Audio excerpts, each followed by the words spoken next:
Naku, pinaghahandaan pa talaga. Magre-retire na lang, dapat pang mag-prepare? Oh my! Naritong muli sa ating programa, ang Assistant Professor ng Faculty of Management and Development Studies of UP Open University and an advocate for the well-being of senior citizens, si Ma'am Maria Lourdes Harabe. Welcome back sa ating show. Maraming salamat po, Ma'am Dexter, sa pag-invite at sa atin pong mga manonood. Ayan, Ma'am Malu, is there really such a thing as preparing to become a senior citizen? Pag nag-retire ka na, di ba dapat pa-relax-relax na lang? We owe it naman to ourselves dahil matagal tayong nagtrabaho. I think there is. Kasi nga, dahil tumataas na rin yung life expectancy. And we want to enjoy the rest of that age na, kumbaga, living healthily and quality, merong quality of life. Nabanggit niyo po yung psychological dimensions of aging the last time we talked about ageism dito sa Older Persons Matter. Siguro ngayon pwede na nating ma-expand yung ating usapan tungkol dyan. Yes, definitely. Kasi Ma'am Dexter, pag sinasabi naman natin, the human being is a biopsychosocial being. So, kumbaga, there are different dimensions in, being human. So, meron tayong psychological, cognitive aspect. We have the physical aspect, of course, the biological, and we also have the social aspect or the social dimension. So, pag sinasabi nating preparing, we just don't look at it from a physical or biophysical vantage point. Dapat kailangan makita yung kabuuan. So, I believe, hindi pwedeng nakatuon ka lang sa iisa. Kailangan holistic. Holistic. Yes. Oo. Yes. And para sa'yo, anong pinaka-importante din sa tatlong yon? Well, actually, lahat. Lahat. Pero, in a way, it is also contingent on the fact that, the biophysical is the one determining the trajectory. So, meron naman talagang physical decline. Di ba? Kaya nga may diminishing capacity. Pero pwede naman yung i-prolong so that you will be able to enjoy the later years ng may quality naman. Or you can adjust. You can adjust. Definitely. So when you say you're preparing biophysically, ang aspeto doon yung how to live healthily. Diba? Of course, eating the healthy food, taking your medicines on time, having annual checkups. That's physical, biophysical. But there are other aspects to it. For example, psychological and cognitive. Paano mo hinahandle yung emotions mo.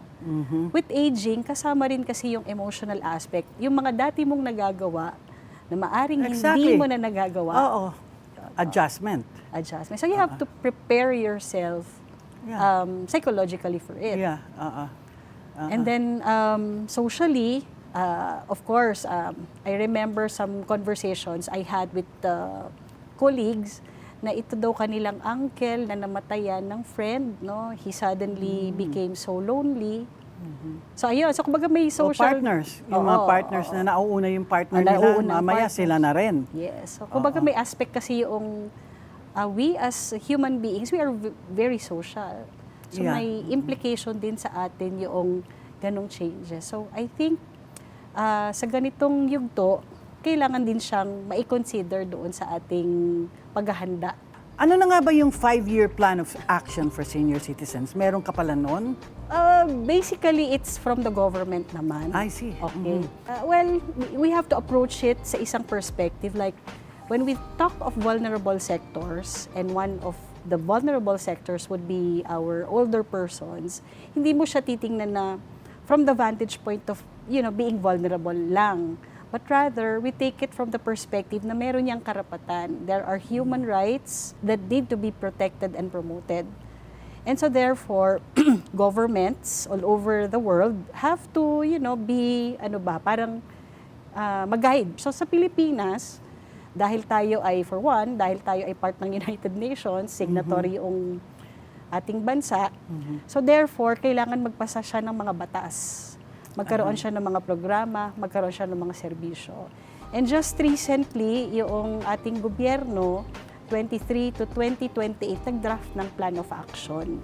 So ang sinasabi lang dito sa plan of action, may iba't ibang dimensions na kailangan natin i-consider when we are looking at the situation and the welfare of the elderly or the older person. So dapat meron, of course, the physical aspect, the economic aspect, the social dimension, but there's also an added layer to it, yung digital literacy. So kumbaga, yes. ganun na siya dapat daw, may ganung parang may ganoong master plan ang gobyerno. But of course, sabi nga natin, ang challenge pa rin dyan kung paano siya i-implement. And this is with the cooperation of the older person himself, na Yes. kailangan tanggapin nila yon kasi kung minsan, they just get lost in their misery, which is really not good. Yeah. And in fact, the reason we have a blueprint for action is because, the thing is, it's not given naman on a silver platter. Yeah. Diba? Ipinaglaban din niya ng mga older persons themselves. Ahead of us. Na that's the reason why tinatamasa siya ngayon. Yeah. That's the reason why merong batas para kilalanin yung contribution ng mga nakakatanda sa ating lipunan. That's the reason why binibigyan ng ini-incentivize ng batas yung contribution na yun. So therefore, meron tayong 20% doon sa ating pagkumakain sa labas, sa gamot, no, at sa iba pang serbisyo at amenities. It's because of that. I think hindi pwedeng binibigay lang Dapat din there's a constituency around that. So hindi pwedeng hindi magsasalita ang elderly. Yeah. Oo, lalo na dahil ang pinag-uusapan dito, Ma'am Dexter, yung rights. Karapatan. So dapat may magpupush nun. At isa dapat sa nagpupush nun, the sector itself. Ano-ano yung mga legal considerations na dapat ayusin ng isang senior? Okay, actually ito yung sa experience ko, siguro limitado ko experience in a way, hindi talaga culture ng Pilipino pa. Siguro dahil nakatali rin dun sa economic conditions dito sa bansa. Pero nakama-cross ko rin, Ma'am Dexter, may mga nakararangya kasing mga mga older persons. In fact, a few years back, my experience, may mga nagtatanong sa amin kasi I belong to a certain group of we are a group of family studies practitioners. So we're also helping out families. We do counseling, we do therapy. Lumapit sa amin at ang pinag-uusapan, meron daw ba kaming kinalaman sa estate planning. Ibig sabihin, merong pag-aari. So ang sabi namin, hindi yung legal aspect, meron naman talaga kaming kasamahan na may expertise on that. So doon namin siya ni-refer. But the point is, to make the long story short, yung ganun kasing, pag hindi mo inasikaso, yung maiiwanan kasi. Nag-aaway-away. Either nag-aaway-away o sila yung kakarga. Yes. Kasi yung inheritance, may tax yan. So, yung mga nitty-gritty niyan, dapat sana ay mapag-usapan na ahead. Maunahan na. Yes, usually, di ba, may will. Kasi kung walang will, kung ano yung existing laws, yun naman na mag-a-apply. Pero kung gusto mong may protection somehow, kailangan, di ba, mapag-usapan yung ganong aspeto, dapat may will. Kasi property kung palagay mo middle class lang, na ang feeling nila why should I make a will? Ito lang naman ang aking what can you advise on that? Baka ibang level of preparation. Kasi sabi nga natin, ako, I look forward to that. Pag ako na yung nasa ganung stage, gusto kong quality of life yung matamasa ko. So, I would consider myself as belonging to that na middle class. Wala naman masyadong ari-arian, pero hindi naman din walang-wala. So, I guess yung ibang level ng preparation. Na, for example, pag hindi na ako naka-empleyo, ano na yung pwede kong gawin? So, baka magkakaroon na ako ng at this point pa lang, mag-iisip na ako ano ba yung gusto kong gawin after employment. Baka ganung level ng preparation. So, depende rin doon sa sitwasyon siguro. So, Case to case. Case to case. I bet yung ikaw bilang artista. Wala. Paano yung maraming financial sources? In other words, mayaman, madatung. Okay lang ba na di na siya maging active at talagang pahinga na lang hanggang tawagin na ni Lord? Well, sa pagkakaalam ko po, no, and based on studies din, kailangan din naman kasi yung person, no, ano siya hindi siya matitigil. Kailangan may pinagkakaabalahan. Kailangan nga may activity Kaya nga kahit despite the age, diba, pinag-e-exercise pa rin. So, ibig sabihin, pati yung mind dapat aktibo pa rin, yung pangangatawan dapat aktibo pa rin, yung social networks dapat meron pa rin yan. So, I guess, siguro paano lang dun sa yugto na yon ng kanyang buhay, mas magiging quality yung kanyang pamumuhay bilang older person. So, nagkataon lang. Na mayaman siya. Na mayaman siya. Pero pareho din. Parehas din. Dapat nga ring malaman na may mga karapatan pa rin tayong mga seniors sa employment. The right to work and be treated fairly. At syempre sa retirees, yung mga benepisyo na dapat ibigay sa atin ng GSIS o ng SSS. Ito natalakay na po namin sa mga earlier episodes. Pero siguro magandang mabalikan natin ngayon. Okay. Quite briefly. Of course, kung ikaw ay nasa gobyerno, GSIS, medyo malaki nga po yun at kung ikaw naman ay privately employed, SSS.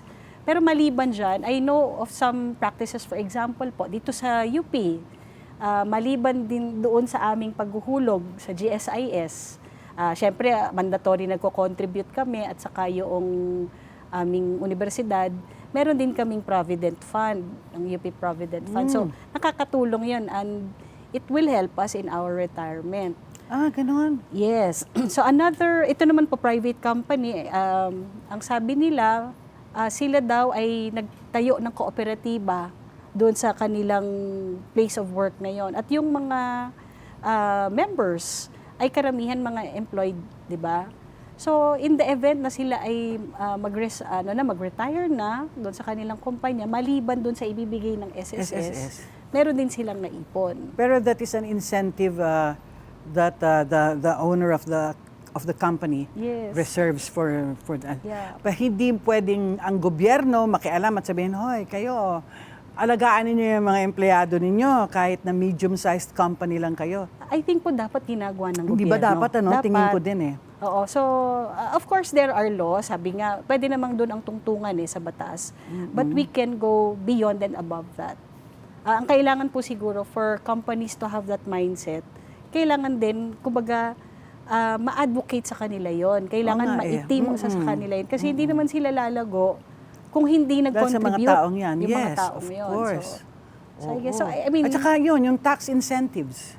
Yeah. Pagka meron siguro silang ganon for their employees, bibigyan sila ng babawasan yung kanilang tax. Yes. So, I think that's good also. That's good also. And also siguro maganda rin pong i-share yung practices din ng ibang mga local government units. For example, I know of not a lot, but some LGUs, local government units, na nagpapasa ng ordinansa sa kanilang mga munisipyo or syudad na nagbibigay ng pagkilala. So, hindi lang yung pagkikreate ng ng parang OSCA as mentioned by Attorney Hipon, kasi mandated by law talaga yan na may OSCA or Office of the Senior Citizens. But I think yung meron pang ibang pwedeng magawa. Liban doon na maganda na kung nakaka-create ng ganong consciousness, especially in the minds of our local government units, pwede silang mag-go beyond. How can an older person continue being a part of their community?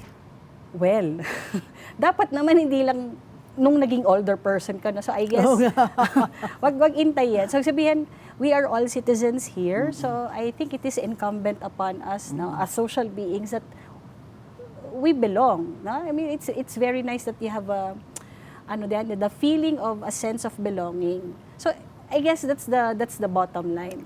But when you become an older person or a senior citizen, all the more na magkaroon ng drive kasi if not yung isolation kasi and feeling lonely, it's very older persons can be very vulnerable to that. Yeah. So kailangan talaga both ways, the older person but also the environment na lumilikha ng mga opportunities para yung mga older persons natin maging kabahagi pa rin ng kanilang komunidad. So, from the side of the older persons, maging part sila ng senior citizens groups. Oo nga. Hindi lang naman, I know, yung iba dyan, baka nakokornihan dun sa Zumba lang ng Zumba. Sa bagay. But I know of some elderly groups that they're into a lot of projects.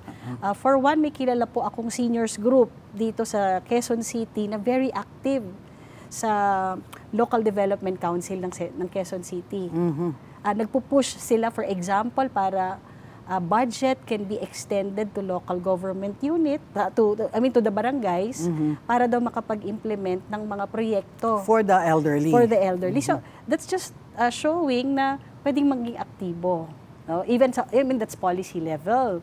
Pero pwede rin yung that, activities that can contribute to the community. For example, I know of a certain barangay na yung mga senior citizens nila, sila yung nangunguna dun sa clean up drive or kaya yung pagtatanim ng mga halaman laban sa mosquitoes.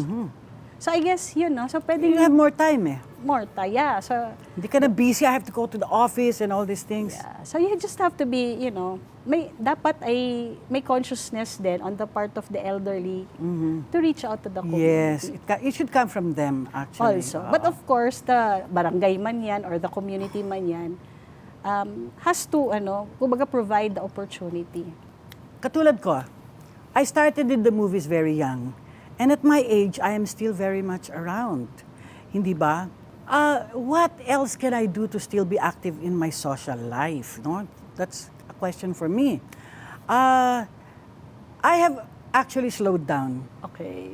If you are a senior citizen and you used to be going to the discos every night, there will come a time na hindi na lang kakayanin ang mga legs mo at hindi na rin maganda tingnan. So you really have to adjust. And acceptance. And maybe instead of being too social, spiritual ka naman. Katulad ako, para bang nagkaroon ako ng connection with spirituality, not religiosity, but spirituality when I became older. Kasi para bang mas nakakapag-relate na ako sa mga ganitong klaseng bagay. When you're young, you're thinking only of, ano bang gagawin ko rito? Ano bang yan? May party na naman ako. May ganito, may ganito. Medyo wala ka na masyadong ginagawa. Nakakapag-meditate ka. In short, muni-muni. And sa pagmumuni-muni mo, you are actually thinking of your life. Yeah. You are thinking of your life, and that is very important. Nobody can dictate you on that. Yes. Nobody. It's only you and your life. Yes. That's it. Kasi I suddenly became Buddhist. And so meron na kaming mga, contentment. Makontento ka. Contentment and non-attachment, all these things are important for a person who wants peace. That's right. That's what we need when we're older. For me, I don't know about you, mag-bar ka pa, mag-disco ka, it's your life. And it's fine. It's fine. It's fine. Kaya lang watch out for your liver. So I think that a connection with your spiritual self would very much account for a lot of good things in being senior. And saka ano po yun, Ma'am Dexter, yung you're able to share the spirituality with others. Like, maybe for some now people your age, or maybe for some For the younger set. younger. But sometimes they get bored. I don't know why. There's something against God or whatever, but it's still up to them. Yeah, that's right. But that's right. karma, life will teach them. Yes. You will learn from life. Yes, and it's always nice to hear from someone who has been there. Yeah. And to, to share Sabi the nga nila, wisdom. been there, been that. To share the Been there, wisdom. done that. Ako po, personally, I enjoy talking to older persons. Yeah. Kasi parang it gives me a glimpse of how I'd like to be when I reach that stage. Yeah. And it's always nice to see someone who's in that age, but, kumbaga, very active, and the person is showing you na, hey, it's okay to be this age. Yeah. And you At can saka still enjoy. ma-inspire mo sila. When you're older, you can inspire the younger people through your experiences and through your enlightenment, That's right. you evolve into someone peaceful. Yeah, and and you can calm. be, parang looking at you. You can be that age, but you're still fabulous. Oh, thank you. so- I-guess natin siya ulit. Meron ka pa bang mga huling habilin bago natin tapusin ang ating pag-uusap? Although I'm not yet there in that. At malayo pa. Malayo-layo pa. But not very. Pero ako po, pangarap ko po kasi, personally, that we have a community, we have a society that is not only caring for children, but is also caring for The elderly. Yeah, kumbaga that's true. That's a dream. Sabi ko, kung meron tayong ganong lipunan, ang sarap mabuhay. But it will not happen, if it will not happen in a lifetime, in my own lifetime, at least nagko-contribute ako. Oh, yes. So, siguro po yung mensahe ko na rin lang na hindi lang dapat kumikilos yung older persons, dapat kami rin, yung mga nakakabata din, na tanawin natin ng isang lipunan na magiging very friendly, no, sa mga nakatatanda kasi darating din tayo doon. Karma. If you're bad to the older person, you know, it might happen to you. Nanakot? The joke lang yun, ha? Wala ba tayong mga experiences pa dyan, among your friends? Ako, since we do counseling, meron po sa aking nag-approach dati. He's an executive. He used to be an executive. And when he retired, he felt na he was so, sabi niya, parang feeling ko powerless na ako. CEO siya, gano'n. Oo, kasi lalaki, CEO. Alpha male. Tapos empty nester na. So, nung time na yun, sabi niya, parang ang na-feel ko, I feel so down and feel so alone. Oo. nga. So may ganun po siyang naramdaman. And so in our conversation, sa kanya rin naman, na-realize niya rin, there was an insight that came from him. Ang sabi niya, baka it's also a chance for me to think of other things to do, number one. Number two, to reinvent myself. Oh, yeah, it's true. So, yeah. Kasi importante rin na may ano rin sabi niyo nga po kanina, Ma'am Dexter, yung acceptance.